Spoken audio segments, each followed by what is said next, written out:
Brought to you by 5paisa.com. Investing made easy and rewarding. Download the app now. नमस्कार, आप देख रहे हैं बिज तक और मैं हूं आलोक जोशी। और बजट पर चर्चा।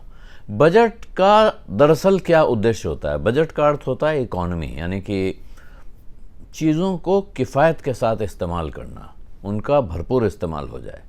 और इसमें एक चीज़ जो लोग बजट सुन रहे होते हैं, जो ध्यान दे के सुनना चाहते हैं, वो एक चीज़ पूछते हैं कि भाई बजट कितनी देर चलेगा, बजट की स्पीच कितनी लंबी होगी, यानी उस हिसाब से हम टाइम रखें। वो भी किफ़ायत का इंतज़ाम करते हैं। हम टेलीविज़न चैनल में थे तो ये हिसाब रखते थे कि भाई बजट जब ख़त्म होगा उसके बाद बड़े बड़े इंपॉर्टेंट गेस्ट को लाइनअप किया जाए जो उस पर जवाब देंगे, तो उनको क्या टाइम बताया जाए। और ये पहले बहुत मुश्किल नहीं होता था। पहले ऐसा होता था कि बजट लगभग 1 से 1.5 घंटे के बीच में कहीं पे ख़त्म हो जाएगा। 1.5 घंटे मान के चलते थे हम लोग मोटे तौर पर, और उसके बाद बातचीत शुरू। तो कहीं भी ख़त्म, तो जब भी वित्त मंत्री ख़त्म कर दें या वित्त मंत्री के भाषण जहाँ पे ख़त्म हो जाए वहाँ पर बजट ख़त्म, और उसके तुरंत बाद आपको चर्चा शुरू करनी है। लेकिन और भी बहुत से लोग हैं, किसी ज़रूरी काम से निकले हुए हैं। तमाम बड़े दफ्तरों में बजट सुना जाता है, उसके बाद उसकी मीमांसा होती है। और सबसे बड़ी बात, संसद का समय। क्या संसद में बजट के लिए एक समय निश्चित होता है कि इतनी देर में बजट का भाषण पूरा हो जाना चाहिए? तो आप अभी हाल का भाषण देखें, जो 2020 में, पिछला भाषण नहीं वित्त मंत्री निर्मला सीतारमण का, उससे 1 साल पहले वाला भाषण। उस भाषण का आकार अब तक के बजट भाषणों में सबसे लंबा है। आकार का अर्थ जो उसे भाषण देने में जो समय लगा है। 2 घंटे 41 मिनट का भाषण हुआ था 1 फरवरी 2020 को, पूरे 2 घंटे 41 मिनट। और इसके बाद भी, क्योंकि वो इतना लंबा बोलने के बाद उनकी तबीयत खराब हो गई थी, उन्हें बैठ जाना पड़ा, तो आखिर के 2 पन्ने रह गए थे बजट के। वरना 2 पन्ने अगर वो और पढ़ती तो ये बजट भाषण और भी लंबा होता। 2 पन्ने छूट जाने के बाद, पूंछ कट जाने के बाद, या अंग्रेजी में कहते हैं टेल रह गई, इसके बावजूद ये अब तक के इतिहास का सबसे लंबा बजट भाषण था। हालांकि कुछ देर पहले जब मैं इस बारे में सर्च कर रहा था तो मुझे कुछ लोगों ने भी कहा कि साहब, अरुण जेटली साहब ने सबसे लंबा भाषण दिया था 2014 में। अब ये बजट के भाषण के समय का कहीं रिकॉर्ड तो होता नहीं है पार्लियामेंट के रिकॉर्ड में कि आप देख लें, वहाँ एक दूसरा रिकॉर्ड होता है। लेकिन मैंने वीडियो सर्च किया, आजकल तो आपको पता ही है, गूगल पे सर्च करके वीडियो मिल जाते हैं। उनके उस भाषण का वीडियो मैंने निकाला और देखा। उस भाषण का आकार था 2 घंटे 6 मिनट। तो 2 घंटा 6 मिनट किसी भी सूरत में अब सबसे लंबा भाषण नहीं हो सकता है। तो वित्त मंत्री निर्मला सीतारमण ने 2020 में जो भाषण दिया वो तो हो गया टॉप पर। उसके बाद दूसरा लंबा बजट भाषण देने का रिकॉर्ड किसका है? वो रिकॉर्ड है पूर्व प्रधानमंत्री और उससे पहले वित्त मंत्री रहे डॉक्टर मनमोहन सिंह के नाम। उन्होंने जुलाई 1991 में जो बजट भाषण दिया था वो बहुत लंबा भाषण था, और वो था 18,650 शब्दों का। अब क्यों मैंने आपसे कहा था कि दूसरा फॉर्मूला होता है, तो जो वित्त मंत्री निर्मला सीतारमण का यह भाषण था 2 घंटे 41 मिनट का, इसमें थे कुल 18,296 शब्द, जबकि डॉक्टर मनमोहन सिंह का जो भाषण है वो 18,650 शब्दों का था। यानी लंबाई के लिहाज से देखेंगे, शब्द गिन के देखेंगे, तो सबसे लंबा भाषण दिया है डॉक्टर मनमोहन सिंह ने, और उसके बाद आता है निर्मला सीतारमण का नाम। लेकिन इनके अलावा भी जो नाम हैं उनमें सबसे ऊपर के 3 नाम वित्त मंत्री निर्मला सीतारमण के ही आते हैं। उनके पिछले 3 भाषण भी काफ़ी लंबे रहे हैं। हालांकि ताज़ा भाषण 2021 वाला जो उनका भाषण था वो 1 घंटे 40 मिनट के आसपास था, यानी कि वो उन्होंने काफ़ी छोटा भाषण दिया। डॉक्टर मनमोहन सिंह के बाद अरुण जेटली का नंबर आता है। अरुण जेटली ने साल 2000, जो नंबर के हिसाब से, अरुण जेटली ने साल 2017 में 18,604 शब्दों का भाषण दिया था।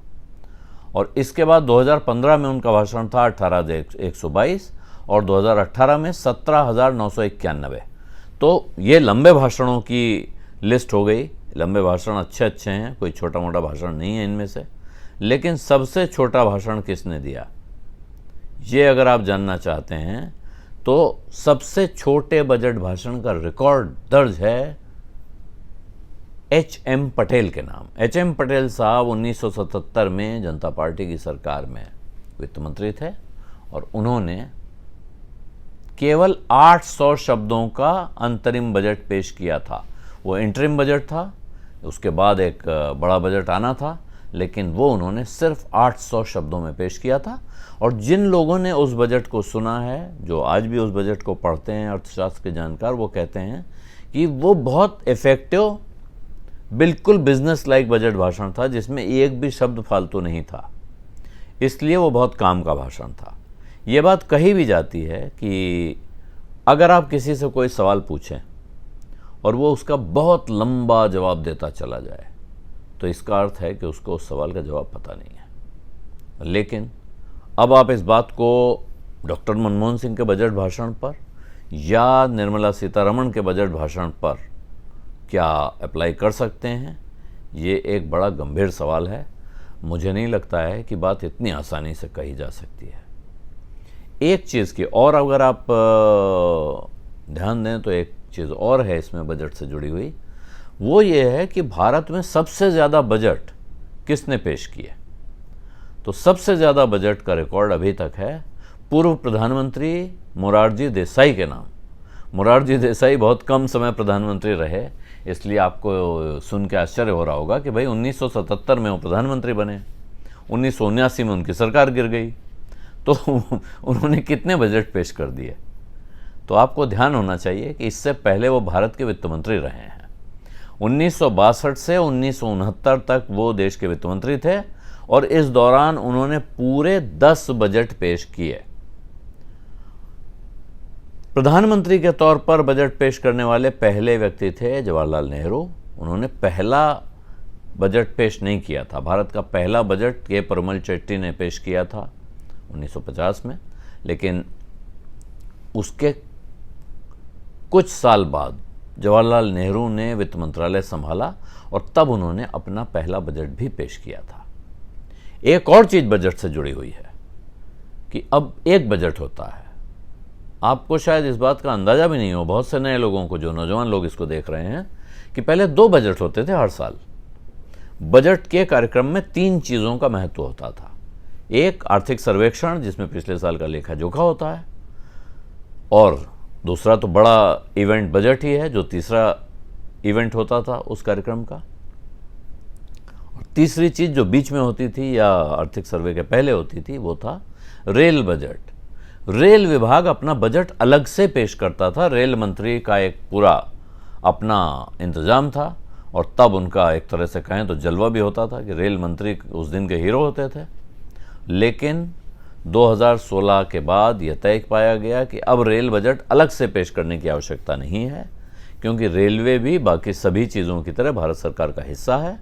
और 2017 में रेल बजट ख़त्म कर दिया गया, उसको इसी बजट में विलीन कर दिया गया और ऐसा लगा जैसे कि अब रेल बजट पर काफ़ी बड़ा हिस्सा बजट का आएगा, क्योंकि जब जिस चीज़ के लिए एक बजट होता था, 1 घंटे से ज़्यादा का भाषण हुआ करता था, उसके बाद उसकी मीमांसा भी होती थी, उसके लिए यहाँ कुछ तो जगह रखी जाएगी। तो पहले ही साल उन सब लोगों को निराशा हाथ लगी जो रेल बजट के इरादे से बजट सुनने बैठे थे।